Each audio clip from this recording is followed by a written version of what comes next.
दुनिया में जिसने भी लोगों का भला किया है उसका कभी भगवान ने बुरा नहीं किया और उसकी हमेशा हर काम में फतेह ही हुई है।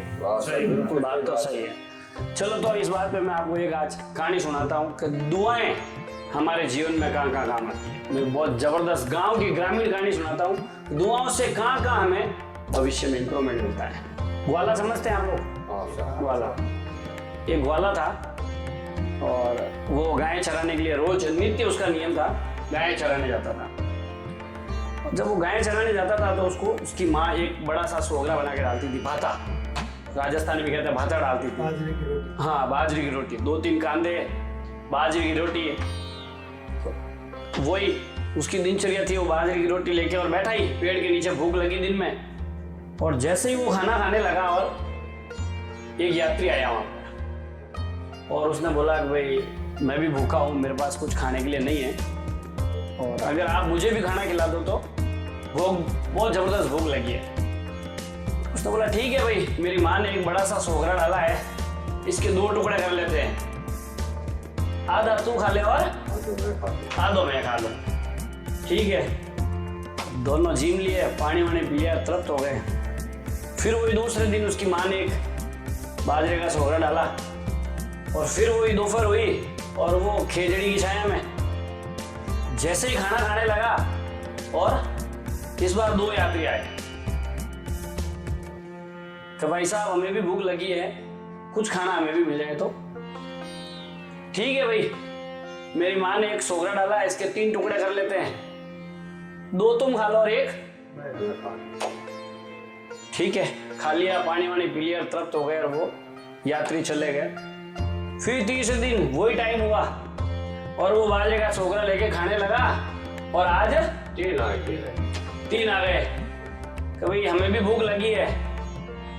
तो थोड़ा चिंतित हुआ मन में ग्वाला, लेकिन चूंकि अन्न का सवाल था तो ठीक है भाई, इसके तुम 3 हो तो 4 टुकड़े कर लेते हैं, 1-1 तुम तीनों खा लो और 1 मैं खा लूं।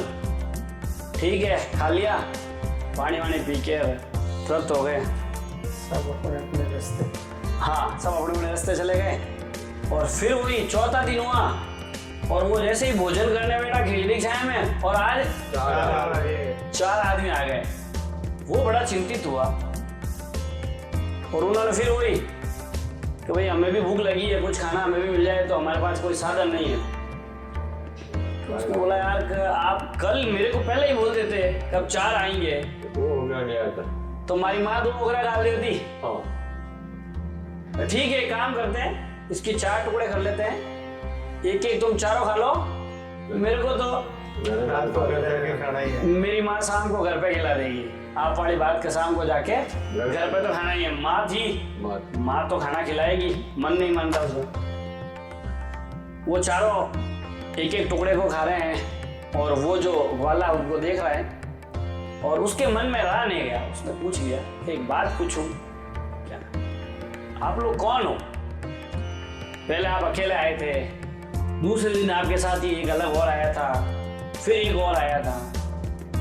तो उसमें से जो पहला आया था उसने भाई ये हम नहीं बता सकते, ये हमारे नियम के विरुद्ध है। नहीं देखो, अब हम दोस्त हो गए हैं, हम रोज भोजन साथ करते हैं, ये तो बताना पड़ेगा आप लोग हो कौन। खाना मैं आपके लिए रोज लेके आऊंगा, कल से मेरी माँ को बोलूंगा 200 वगैरह बना दे भाई। 5 आओ तो 5 बता। हाँ, तो उसने फिर मन में क्या, चलो इनका अन्न खा रहे हैं तो बता देते भाई हम यमदूत हैं और यहाँ गांव के आजू बाजू हम जीव लेने आते हैं, आत्मा लेने आते हैं, जिसको मरना होता है उसको लेने आते हैं, हम साथ ले जाते हैं। हमारे यमराज हमें ये काम करने के लिए भेजते हैं। ठीक है भाई, कोई नहीं, आप आते रहो, मैं आपको भोजन करवाता रहूंगा, लेकिन चूंकि हम दोस्त हो गए हैं, ये मुझे बता दो मेरी मौत कब है, मेरे को कब ले जाओगे आप? तो चारों एक दूसरे के सामने देखने लगे कि ये तो हम बता नहीं सकते, तो हमारे किताब में लिखा हुआ है, ये तो जिस दिन होगी उस दिन आपको हम लेने आ जाएंगे। वाह बात, फिर नहीं बताना तो पड़ेगा। तो वही फिर पहले दिन जो आया था उसको रहम आ गया, यार 4 दिन से इसका भोजन कर रहे हैं, कभी तेरे को बता देता हूँ, जिस दिन तेरी शादी होगी और जिस दिन तू शादी के बाद रात को पहली बार तेरी पत्नी से मिलने जाएगा और सीढ़ियों में तेरे को सांप काटेगा, उस दिन तू उस दिन हम तेरे को लेने आएंगे।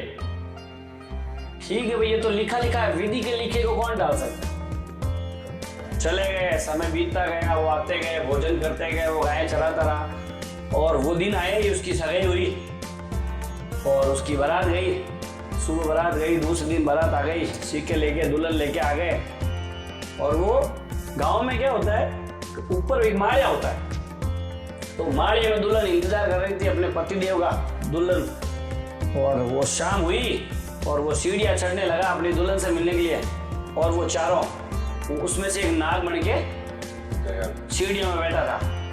तो जैसे ही उसने नाग को देखा, ग्वाले ने, उसको याद आ गई कि आज मेरी मौत है। चूंकि वो दोस्त थे, भोजन साथ करते थे, कि भाई मुझे पता आज मुझे ले जाओगे आप, लेकिन एक रिक्वेस्ट, एक निवेदन है हाथ जोड़ के, कि मेरी अर्धांगिनी, मेरी वधू बैठी है, मेरी दुल्हन बैठी है, 2 मिनट मुझे उससे मिलने दो। मैं सिर्फ मिलके और एक बार उसको देख के आ जाता हूँ, फिर आप मुझे ले जाना। अब ये जो वार्तालाप हो रही है यमदूत के और ग्वाले के बीच में, वो ऊपर से उसकी नार, उसकी पत्नी माड़िया की खिड़की से सब देख रही थी, सुन रही थी।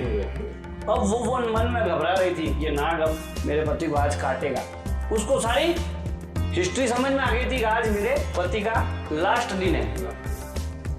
उतने में नीचे रोड पे एक कोई भूखी औरत थी, प्रेग्नेंट थी, 2 जीवावती, समझते ना, 2 जीवावती, 2 जीवावती औरत थी। वो आवाज दे रही थी कि मुझे कुछ खाने के लिए दे दो, मुझे भूख लगी है। तो माड़िया में से उसने, पत्नी ने नीचे देखा, तो उसने ऊपर देख के, मेरे पेट में बच्चा है, मेरा पेट जल रहा है बहुत जबरदस्त, और मुझे बहुत भूख लगी है, मुझे कुछ खाने के लिए दे दो। तो जब विदाई होती है ना, तो पत्नी के साथ में उसकी माँ ने भाता बांधा था, सारा खाना, मिठाई, ये वो, शादी के सारे आइटम। तो उसने सोचा अब तो मेरा पति तो मरने वाला है, न तो मेरा पति खा पाएगा, और मेरे पति के मरने के बाद मैं नहीं खा पाऊंगी, तो इस भूखी की मदद कर देती हूँ। तो उसने अपने ओढ़ने से वो भाते की गांठड़ी को बांधा और नीचे लटका दिया, ले तू खा ले। अब वो औरत बहुत भूखी थी, पेट में बच्चा था और तड़प रही थी। तो उसने फटाफट वो पोटली खोली, और वो पहले ही मिठाई का खवा, जैसे ही वो पेट में अन्न गया और उसके मन से निकला, थारा चूड़ा चांदड़ा अमर रहे। फिर जैसे ही दूसरा खवा लिया, थारा सवाग अमर रहे। समझते हो ना, सवाग में निकलने शुरू हो गई। अब जैसे जैसे वो भोजन कर रही है और वो अन्न पेट में जा रहा है, वैसे वैसे उसकी दुआओं से यमराज का सिंहासन डोल रहा है। और यमराज ने तुरंत नीचे, बैक टू पवेलियन, चारों को, उसमें से एक ने बोला, ये क्या हुआ, आज तो इसकी मौत तय है, इसको तो जाना ही जाना है। कि नहीं, पृथ्वी से इसको एक महिला इतनी जबरदस्त दुआएं दे रही है, मेरे को, मेरे नियम को आज ब्रेक करना पड़ेगा, मैं इसको नहीं बुला सकता, मैं इसकी जान ले ही नहीं सकता, तुरंत आ जाओ तुम।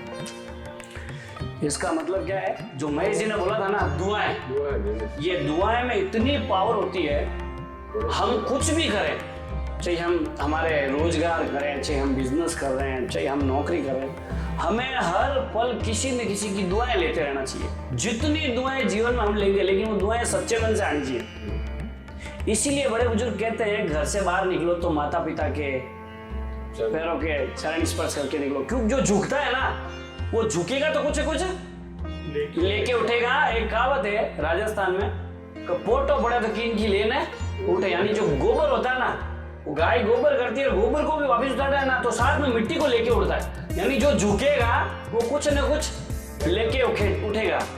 तो दुआओं में बहुत जबरदस्त दम होता है, और दुआएं हमेशा लेनी चाहिए। और मैं आपको भी कहता हूँ, जो हमारे इस वीडियो को देख रहे हैं, जीवन में सब कुछ करते रहो, उसके साथ में दुआएं इकट्ठी करते रहो। जितनी दुआएं इकट्ठी करोगे, उतनी आपकी प्रोग्रेस होगी। अगर आपको ये कहानी अच्छी लगी हो तो अपने मिलने वालों को जरूर शेयर करना। जय हिंद, वंदे मातरम, जय भारत।